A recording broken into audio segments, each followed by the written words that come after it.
तो चलिए आज के लेक्चर को हम स्टार्ट करते हैं। अगर आप लोगों ने कॉन्टेस्ट दिया होगा तो प्रॉब्लम को अच्छे से रीड किए होंगे।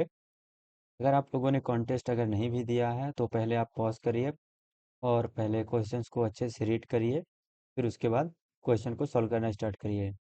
आज के इस लेक्चर में हम ड्यू 2 के कॉन्टेस्ट के प्रॉब्लम नंबर 1 में है क्वेश्चन नंबर ए। ये क्या है? इक्विलाइजर।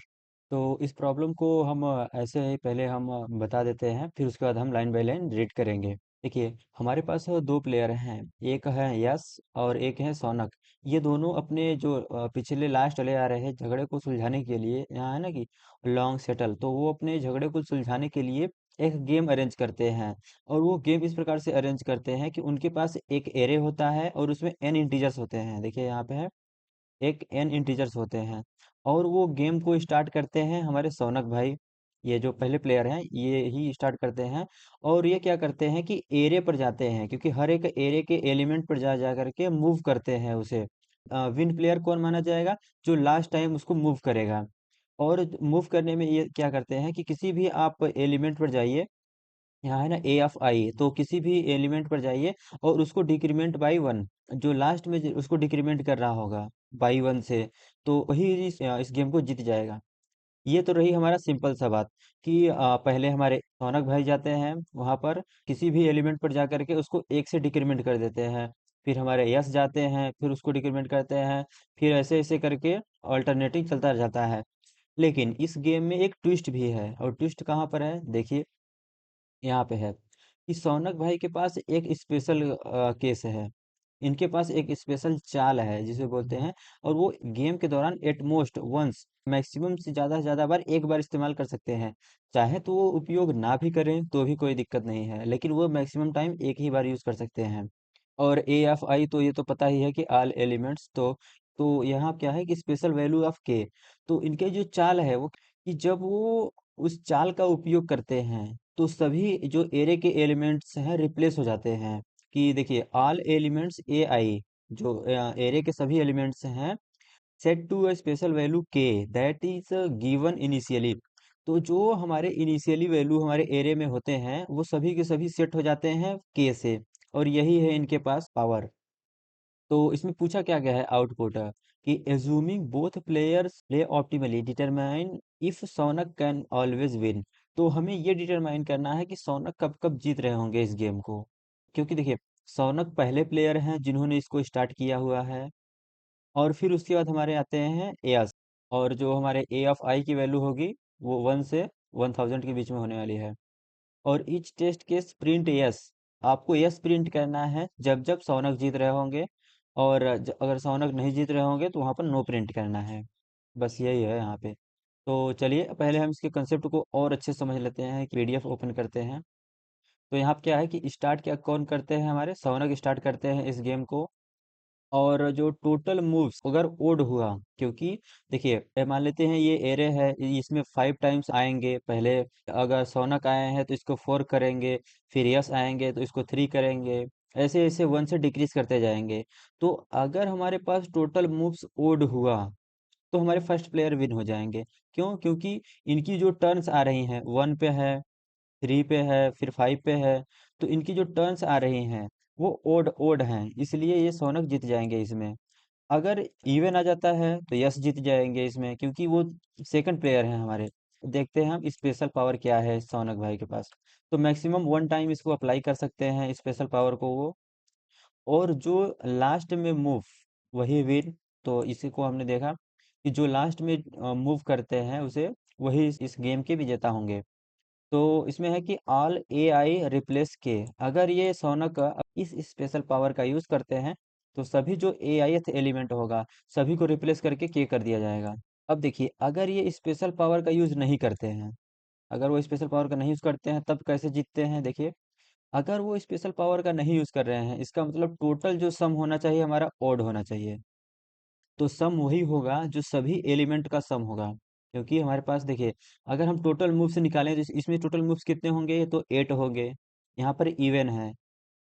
तो देखिए टोटल मूव्स क्या होगा, सम ऑफ ए, ऑल एलिमेंट का सम होगा। और इसमें सौनक विंस, सौनक सौनक कब कब जीतेंगे इस सिचुएशन में, तो जब हमारा यहाँ पर टोटल सम ओड होने वाला है। तभी ये सौनक यहाँ पर जीतेंगे। अगर सौनक स्पेशल मूव्स का यूज करते हैं तो हमारे पास टोटल सम क्या होने वाला है, टोटल सम हमारा के इंटू एन होने वाला है। एन एलिमेंट है और सभी एलिमेंट की वैल्यू हमारा के है। तो इस सिचुएशन में हमारा टोटल हमारा सम क्या होने वाला है, के इंटू एन। तो इस सिचुएशन में सौनक कब जीतेंगे, टोटल सम हमारा इवन होगा। क्यों?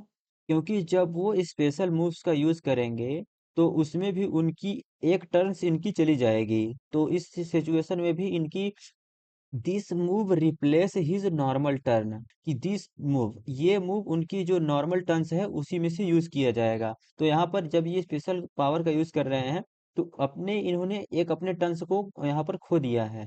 तो अब चलते हैं, हम देखते हैं कि कोड को। तो चलिए यहाँ पर हम कोड करते हैं, देखते हैं।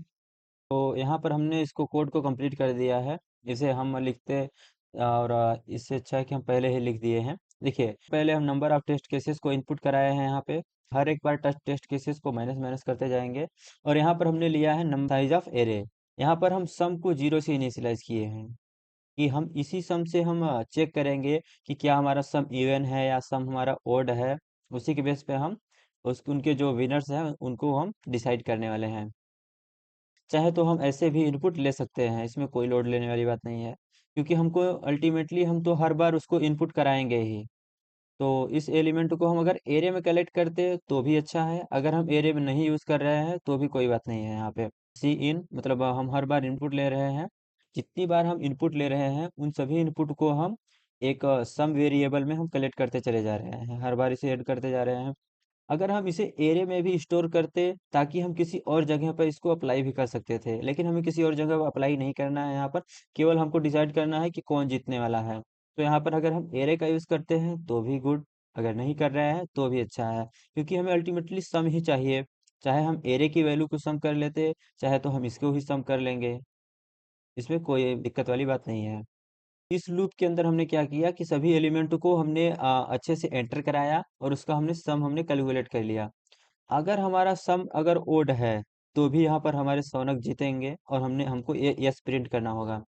और जो हमारा एन इंटू के है, ये क्या होना चाहिए, ये हमारा इवन होना चाहिए। देखिए, इसका अप्लाई करें या इसका अप्लाई करें, दोनों में से एक ही अप्लाई कर सकते हैं। ऐसा नहीं है कि हम ये और ये, इसलिए हमने यहाँ पर और का ऑपरेशन का यूज किया है यहाँ पे। इसमें ये जीतेंगे, अगर नहीं होता है तो नो प्रिंट करना है, दैट्स इट। अब चलते हैं, हम इसके टेस्ट केसेस को रन कर लेते हैं, देखते हैं कि क्या ये अच्छे से रन हो रहा है कि नहीं। तो यहाँ से हम करते हैं कॉपी, पेस्ट करते हैं, और अब हम चलते हैं इसके आउटपुट को कॉपी करते हैं, और हम चलते हैं यहाँ पर हम पेस्ट करते हैं, और इसे हम रन करके देखते हैं कि क्या ये रन हो रहा है। रन हो जाएगा। तो टेस्ट केस पास हो चुका है। जब हम यहाँ से करते हैं सिलेक्ट, करते हैं कॉपी, और ले जाकर वहाँ करते हैं अब सबमिट। अब हम चलते हैं कोड को सबमिट करने के लिए, और यहाँ पर हम करते हैं पेस्ट प्रॉब्लम नंबर ए, और हम यहाँ कर देते हैं सबमिट, और ये सबमिट हो जाएगा हमारा। Running on test case first के लिए रन हो रहा है। अब हम चलते हैं प्रॉब्लम नंबर बी पे, और ये एक्सेप्ट हो चुका है। अब हम चलते हैं प्रॉब्लम नंबर बी पे। देखिए, अब ये प्रॉब्लम नंबर बी क्या है, हम ऐसे ही सिंपली एक्सप्लेन कर देते हैं। आप इसे पॉज करिए, अच्छे से रीड करिए, जहाँ नहीं समझ आए फिर इसे स्टार्ट करिए। देखिए, इसमें क्या है, इसमें ये है कि एक एरे है और उसका जो लेंथ है एन है। देखिए यहाँ पे है ना, कि एक एरे है और एक बाइनरी एरे है। बाइनरी एरे इट मीन्स कि उसकी जो एलिमेंट होने वाली है 0 और 1 ही एलिमेंट होगा, इसलिए इसे बाइनरी एरे कहा गया है। और एक स्पेशल इंडेक्स होगा, इसमें के की वैल्यू 1 दी गई है। यहाँ पर देखिए, के की वैल्यू हमें ऑलरेडी गिवन है कि एक ही है, तो एक ही स्पेशल इंडेक्स है यहाँ पे। और जो स्पेशल इंडेक्स है उसकी जो वैल्यू है वो क्या होगी, पी होगा। ये तो के है, इस के हमारे पास एक स्पेशल इंडेक्स का नंबर है कि कितने स्पेशल इंडेक्स हैं। और जो स्पेशल इंडेक्स का कौन सी वैल्यू है स्पेशल इंडेक्स, तो वो वैल्यू है हमारी पी। और पी क्या है, P1 P2 P3 up to P के तक जाने वाला है। और जो पी की हमारी जो वैल्यू है, क्योंकि पी हमारा इंडेक्स है, जो हमारे पी की वैल्यू होने वाली है, क्योंकि पी इंडेक्स है तो पी 1 से एन के बीच बिटवीन लाई करने वाली है। 1 और एन के बीच में ही पी की वैल्यू लाई करने वाली है।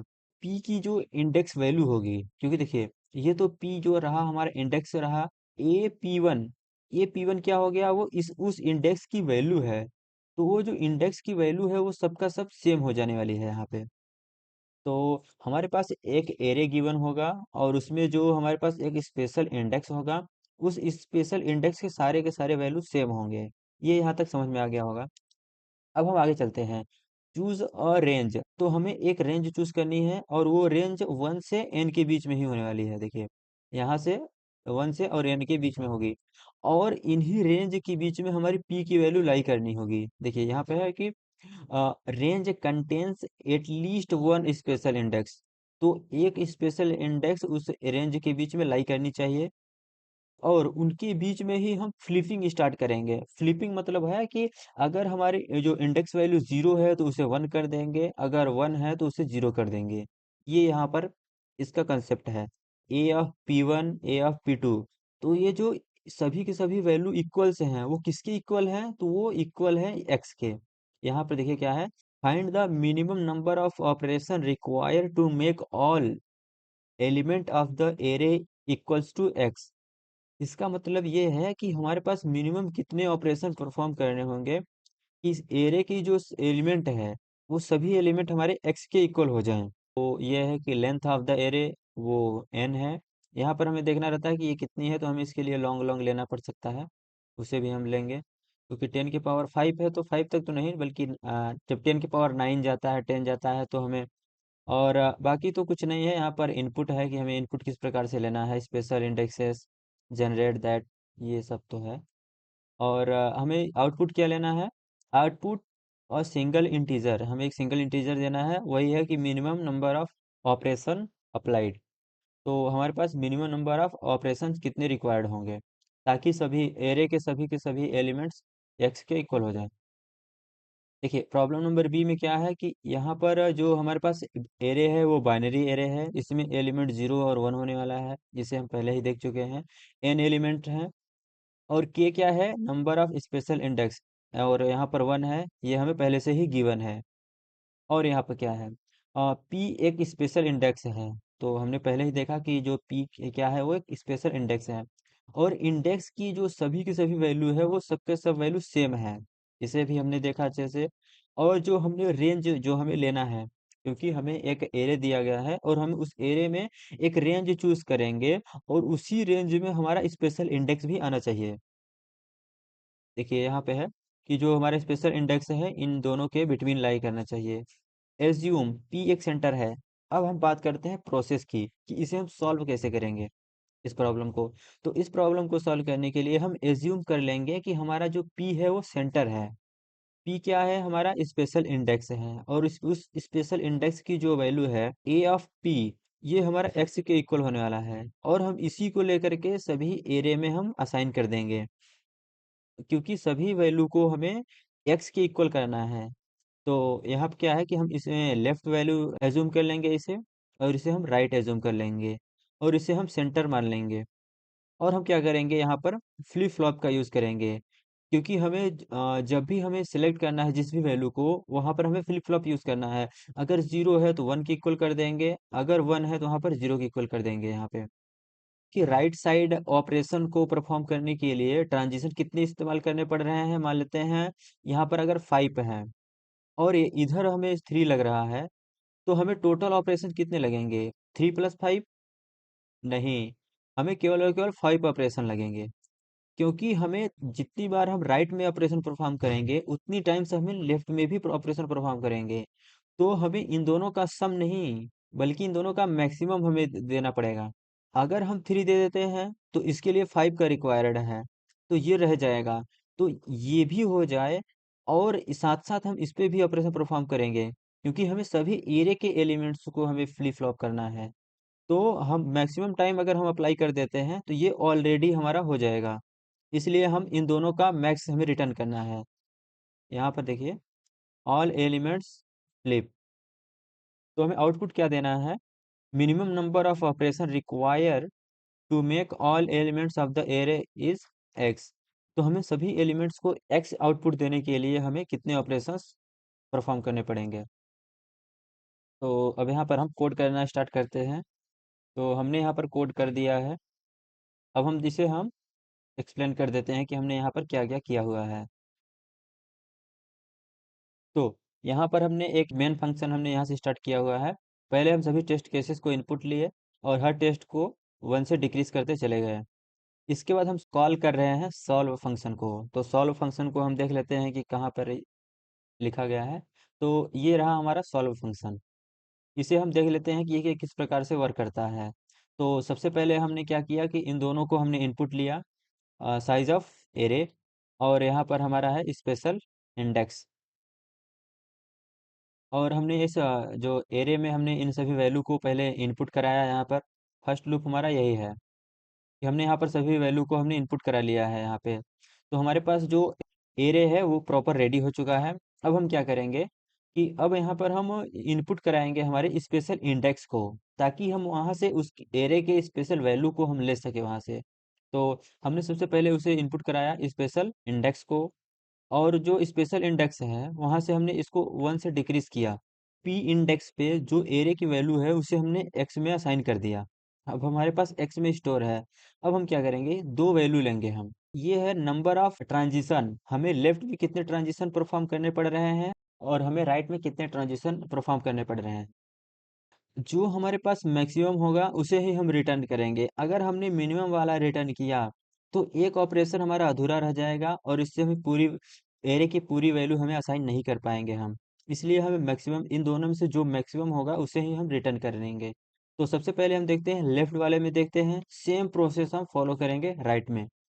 तो हम पहले लेफ्ट में देखते हैं कि एरे की जो फर्स्ट इंडेक्स है, जो फर्स्ट इंडेक्स की वैल्यू है, क्या वो एक्स के इक्वल है।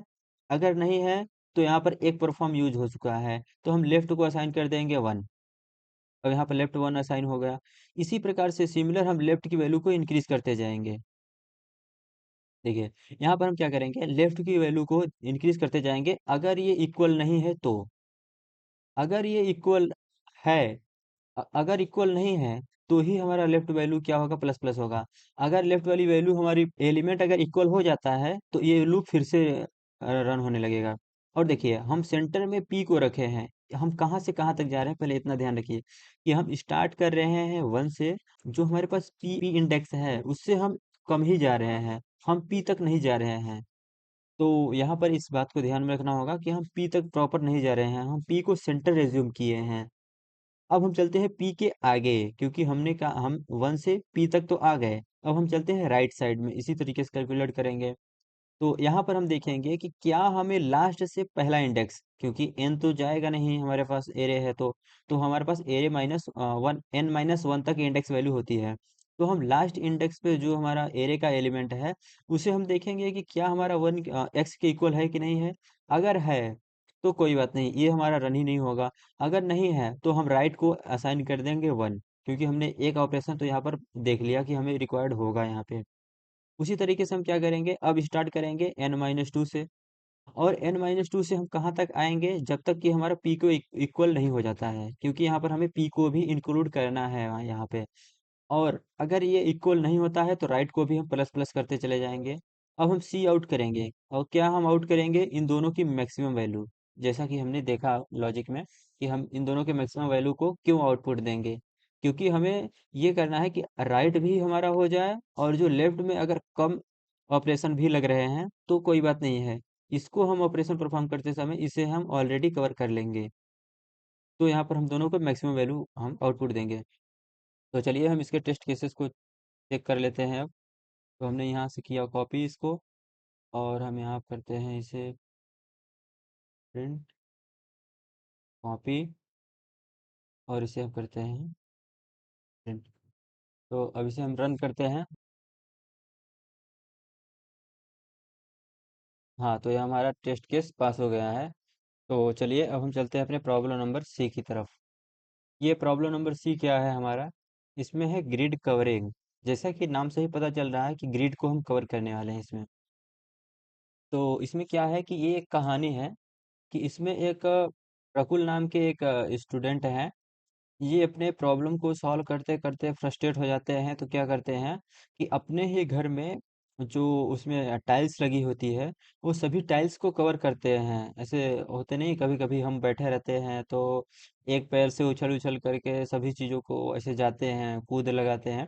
ऐसे ही ये क्या करते हैं कि वो ये भी एक पैर से उछल उछल करके कूद कूद लगाते रहते हैं।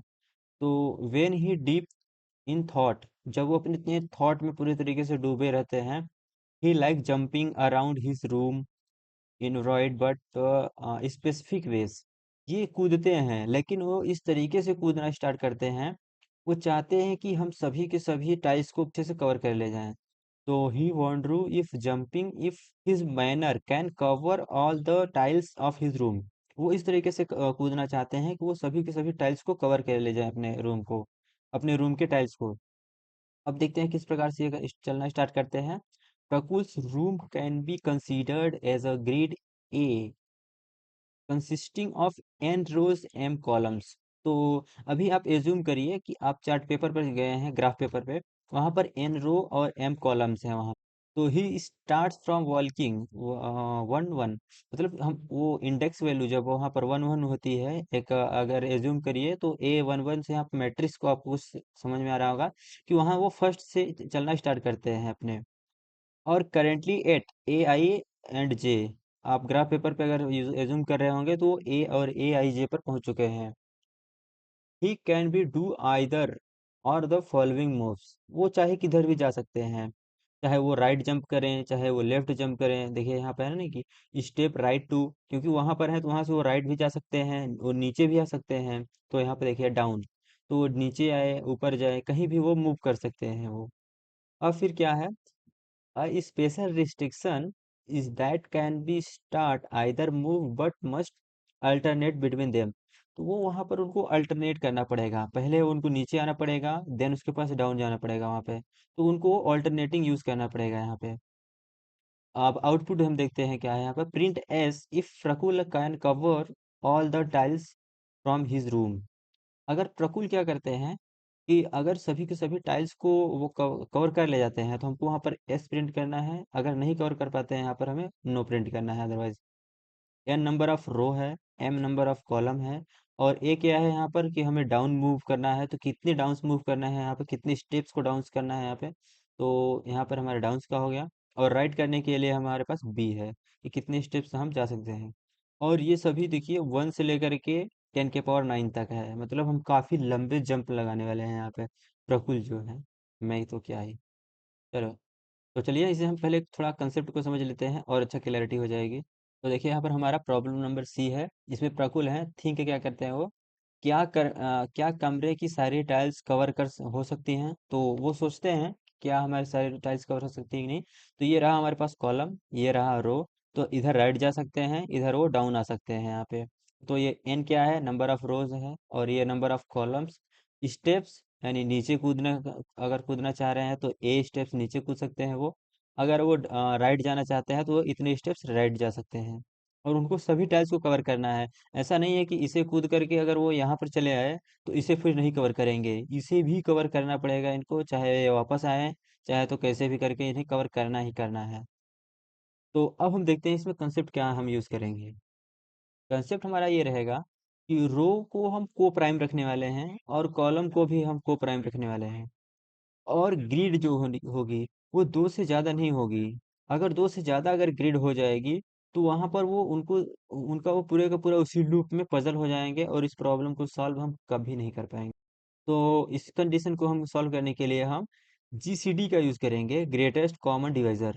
इसमें हम कैसे यूज करेंगे इसको देखिए, कि हम एक जीसीडी नाम का एक फंक्शन डिफाइन करेंगे। वहां पर हम एन और ए को, कि जो हमारे पास रो है, रो में ए से हम जंप करेंगे और इस तरीके से हम हर रो को विजिट कर जाएंगे।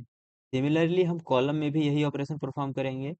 और मेन कॉन्सेप्ट ये है, देखिए यहाँ पर हमने क्यों किया है इसको, कि जो हमारे पास एन और एम के जो हम ग्रिड बनाएंगे वो मैक्सिमम वन ग्रिड रहे या फिर टू ग्रिड होनी चाहिए, क्योंकि ये इसमें हम ऑल्टरनेट मूव करने वाले हैं। तो इसका मीनिंग ये है कि ग्रिड ओनली टू लेयर्स, तो ग्रिड के हमारे पास मैक्सिमम दो ही लेयर होने चाहिए। अगर हम इस कंडीशन को फॉलो करते हैं तो हमारे पास लेयर्स जो होंगी दो से ज़्यादा होंगी, और दो से ज़्यादा लेयर में हम सॉल्व नहीं कर पाएंगे इसे। हम इसे और अच्छे से इसे एक्सप्लेन करेंगे जब हम कोड देखेंगे। ये तो हम बस केवल एक लॉजिक बता रहे हैं कि आप अगर इस ग्रिड को फॉलो करते हैं तो ग्रिड क्या होने वाली है, तो हम इसे कोड में अच्छे से और भी देखेंगे। तो चलिए अब हम यहाँ पर कोड करना स्टार्ट करते हैं, और फाइनली हमने इस पूरे को डिज़ाइन कर दिया है अच्छे से। तो ये हमारा है मेन फंक्शन। यहाँ पर पहले टेस्ट केसेस को इनपुट किया है यहाँ पे, और हमने इन सभी को इनपुट लिया है यहाँ पे। इसके इससे हम अच्छे से परिचित हैं। मेन हमारा ये है कॉन्सेप्ट। यहाँ पे क्या है कि हर बार हम जीसीडी को कॉल कर रहे हैं यहाँ पे। जीसीडी क्या है हमारा? Greatest common divisor. तो यहाँ पर हमने इस कोड को यहाँ पर लिखा हुआ है। तो इसमें क्या है कि अगर b की वैल्यू ज़ीरो है, क्योंकि यहाँ पर हम ग्रेटेस्ट कॉमन डिवाइजर का यूज़ कर रहे हैं।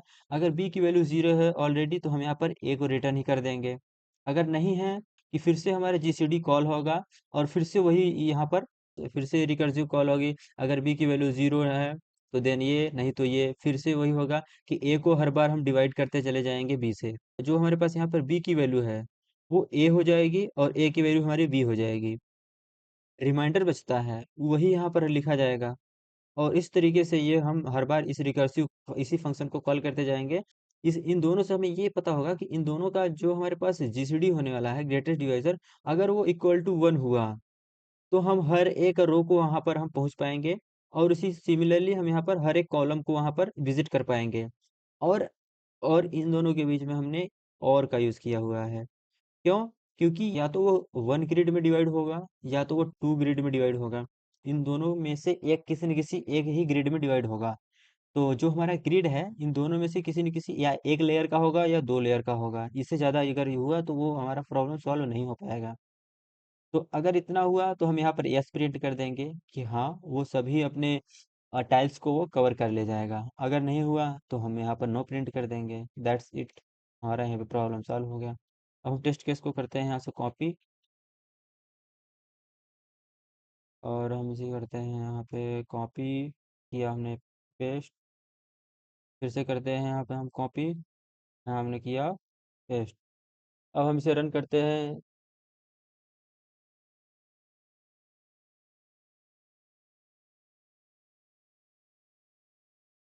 और फाइनली हमारा ये टेस्ट केस पास हो चुका है। तो चलिए आज के लेक्चर को यहीं पे समाप्त करते हैं। मिलते हैं किसी और लेक्चर में, तब तक के लिए जय हिंद।